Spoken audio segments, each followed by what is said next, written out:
नमस्कार भक्तजनों, बोलिए गणेश जी महाराज की जय।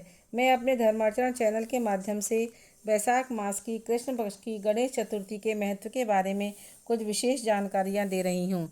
संकट चतुर्थी के दिन रोजाना की तरह स्नान आदि करके, सूर्य को जल अर्पित करके, तुलसी माता की पूजा करके, घर में गंगा जल छिड़क कर अपने घर के मंदिर में वक्रतुंड गणेश जी की तस्वीर को स्थापित करके पीला या लाल वस्त्र पहनाएं, धूप दीप नैवेद्य दूर्वा घास चढ़ाएं, सिंदूर घी में मिलाकर तिलक लगाएं, मोदक का तथा कमल गट्टे का हलवा बनाकर गणेश जी को भोग अर्पित करें। घी का दीपक प्रज्वलित करके ओम गंग गणपतये नमः का 108 बार जाप करें। ऐसा करने से धर्म, अर्थ, मोक्ष, आरोग्यता की प्राप्ति होती है। गणेश चालीसा का पाठ करें, गणेश जी की आरती करें। कहा जाता है, एक समय द्वापर युग में युधिष्ठिर ने कृष्ण से पूछा कि हे प्रभु, मेरे कष्ट कैसे दूर होंगे। तब कृष्ण जी ने कहा कि संकट चतुर्थी का व्रत जिसने किया उसने शत्रुओं को का नाश किया और विजय प्राप्त की। एक बार की बात है, प्राचीन काल में रंतिदेव नाम के प्रतापी राजा हुए। उनके राज्य में सब सुखी थे। उनके राज्य में धर्मकेतु नाम का श्रेष्ठ ब्राह्मण बहुत ही धार्मिक प्रवृत्ति का था। उसके दो स्त्रियां थीं। एक सुशीला जो गणेश जी की चतुर्थी का व्रत कर पूजा आराधना करती रहती थी। दूसरी चंचला कोई व्रत न करके चारों पहर भोजन करती रहती थी। कुछ दिन बाद सुशीला के पुत्री हुई और चंचला के पुत्र उत्पन्न हुआ। चंचला उसको ताने देती कि तुम इतनी पूजा पाठ करती हो, तुम्हारे कन्या हुई और मेरे पुत्र हुआ।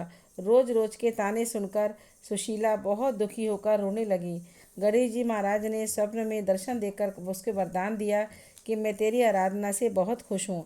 तुम्हें कन्या के मार्ग से मोती मूंगे निकलते रहेंगे और कुछ समय बाद वेद शास्त्र ज्ञाता पुत्र भी उत्पन्न होगा। सुशीला को सुखी देखकर चंचला ने सुशीला की लड़की को ईर्ष्या के कारण कुएं में धक्का दे दिया।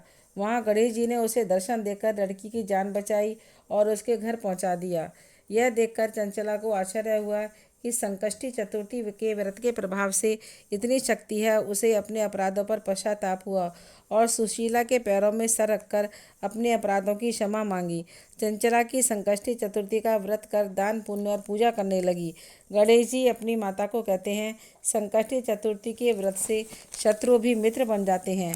शाम को चंद्रोदय के समय चंद्रमा को अर्घ देकर ओम सोमाय नमः कहते हुए चंद्रमा को अर्घ दें और बड़ों का आशीर्वाद लेकर कमलगट्टे के हलवे से व्रत खोलें तथा शुद्ध सात्विक भोजन करें। आपको मेरी वीडियो अच्छी लगी हो तो आप मेरे चैनल को सब्सक्राइब करके बेल बटन को जरूर प्रेस करें और कमेंट बॉक्स में गणेश जी महाराज की जय अवश्य बोलें। बोलिए गणेश जी महाराज की जय। वक्रतुंड महाकाय सूर्यकोटि संप्रभा निर्विघ्नं कुरु मे देव सर्वकार्येषु सर्वदा।